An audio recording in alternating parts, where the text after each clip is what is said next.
अजित पवार लवकरच मुख्यमंत्री होणार. धर्माबाद नगर परिषद निवडणुकीसाठी उमेदवाराच्या प्रचार सभेत अमोल मिटकरींचं वक्तव्य.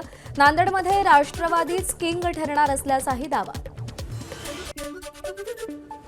नाशिक पोलिसांकडून माणिकराव कोकाटेंचा भाऊ विजय कोकाटेंचा शोध सुरू.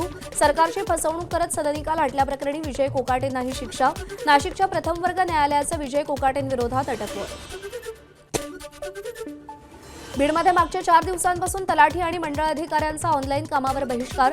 शेतकऱ्यांची कामं खोळंबली. ई पीक पाहणी, अतिवृष्टी अनुदान, ई फेरफार प्रक्रिया यासह ऑनलाईन सातबाऱ्याची कामं 4 दिवसांपासून बंद. चंद्रपूरमध्ये सावकारी जाचातून किडनी विकल्याच्या प्रकरणात मोठा खुलासा. पीडित शेतकरी रोशन कुडे याची डावी किडनी काढल्याचं वैद्यकीय अहवालातून उघड. पोलिसांच्या तपासाला आता वेग येणार. पंढरपूरच्या माळशिरसमध्ये विद्यार्थ्यांचं अनोखं आंदोलन. सुळवस्ती चांदापुरी इथं जिल्हा परिषद शाळेला ऑक्टोबर महिन्यापासून कायमस्वरूपी शिक्षक नाही. शिक्षक देण्यासाठी विद्यार्थ्यांचं पंचायत समितीच्या आवारामध्ये आंदोलन. साताऱ्यातील ड्रग्ज प्रकरणात दरेगावचे सरपंच रणजित शिंदे यांचा संबंध नाही. पोलिसांच्या प्रेस नोटमध्ये खुलासा. ड्रग्ज कारखान्यातील आरोपींना तेजयश हॉटेलमधून जेवण पुरवल्याचे पुरावे नसल्याचीही पोलिसांची माहिती. सावरी गावातील ड्रग्ज तस्करी प्रकरणाशी आपला काहीही संबंध नाही. प्रकाश शिंदे यांचं स्पष्टीकरण. विरोधकांकडून झालेले आरोप हे राजकीय द्वेषातून. प्रकाश शिंदेंची माहिती. सातारा ड्रग्ज प्रकरणाच्या कारवाईशी सातारा पोलिसांचा संबंध नाही. संपूर्ण कारवाई मुंबई क्राईम ब्रांच पोलिसांची.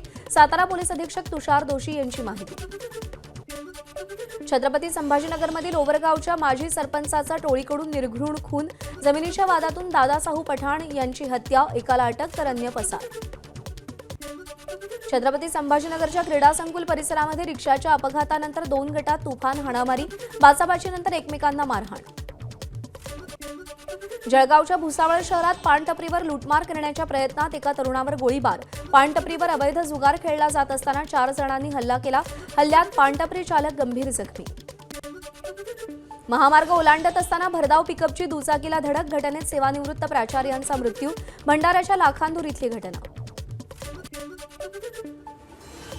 जळगावात तापी नदीत मृतावस्थेत आढळलेल्या तरुणाचा घातपात झाल्याचा संशय.